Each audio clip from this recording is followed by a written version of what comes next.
Hey everyone, today we're going to differentiate these two equations using implicit differentiation. So for the first one, we have the ln of x plus y is equal to xy. So we're going to differentiate the left-hand side first.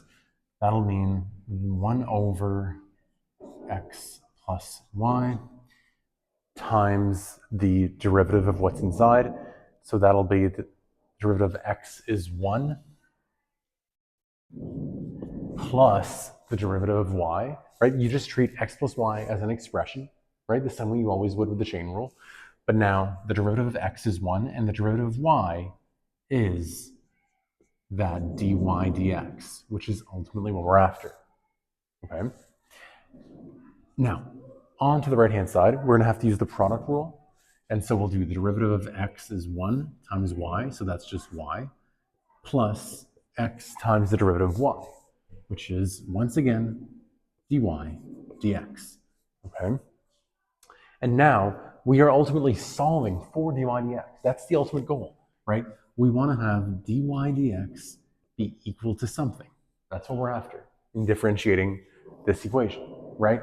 And so that means that we need to isolate that dy dx. So let's go ahead and multiply through. On the left-hand side, what we have is 1 over x plus y plus,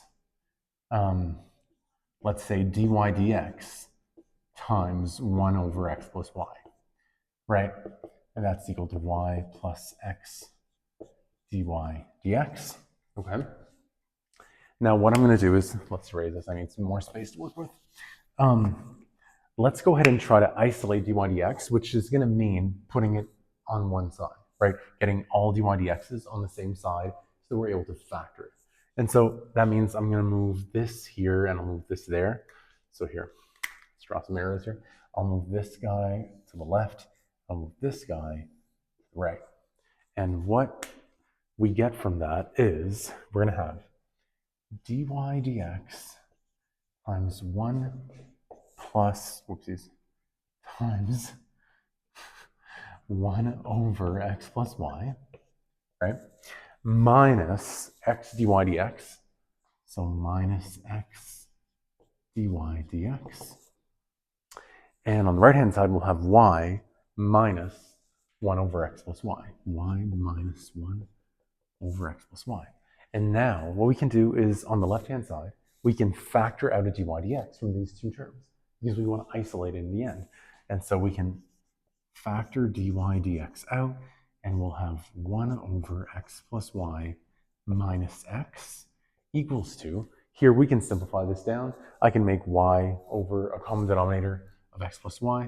So that'll mean y times x plus y over x plus y minus 1, right?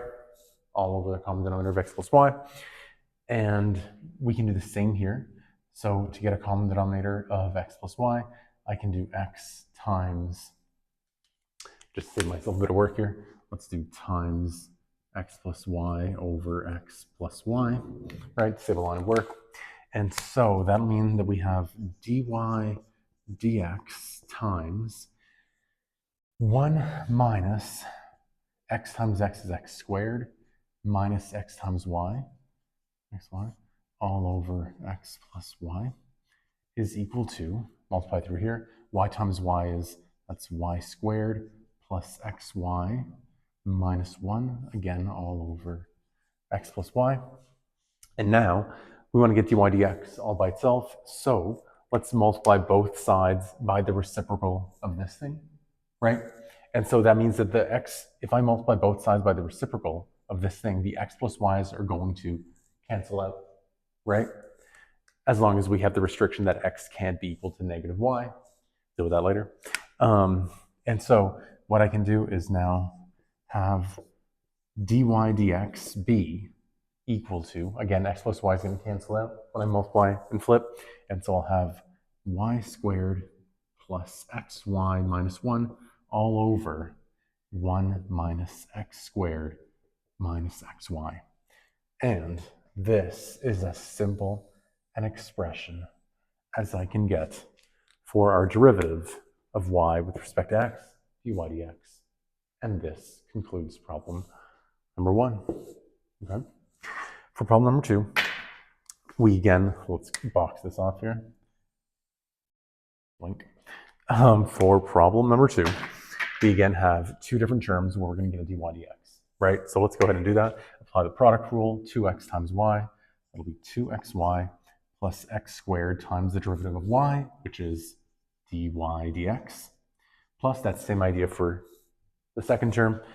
The derivative of x is 1, so 1 times y squared is y squared, plus x times the derivative of y squared with respect to x is going to be 2y times dy dx, right? And then on the right-hand side, simple enough, a choice, how would I say that? A comically chosen number, perhaps, maybe. If you feel like this joke has died off, I understand, but you know, I'm trying to keep it going for a little while longer. But in any case, the derivative of 67 is for sure 0. And so we get this nice equation coming out. Now, we have dy dx in both terms. We have to factor them and then isolate dy dx. So let's move every non-dy dx term on the right-hand side. And so that'll mean this guy as well as this guy. Okay. And so that means that we can factor out the dy dx on the left-hand side. So we'll have dy dx times x squared plus 2xy, like so. And that'll be equal to negative 2xy minus y squared, right? And I think that's as simple as we can make it. So that means that dy dx in the end will be equal to, is there anything we can factor out of that? I guess I could factor a negative y. I could do negative y times 2x plus y over, I could factor out an x times x plus 2y, and this is as simple an expression as we'll manage to get for our derivative dy dx by implicit differentiation.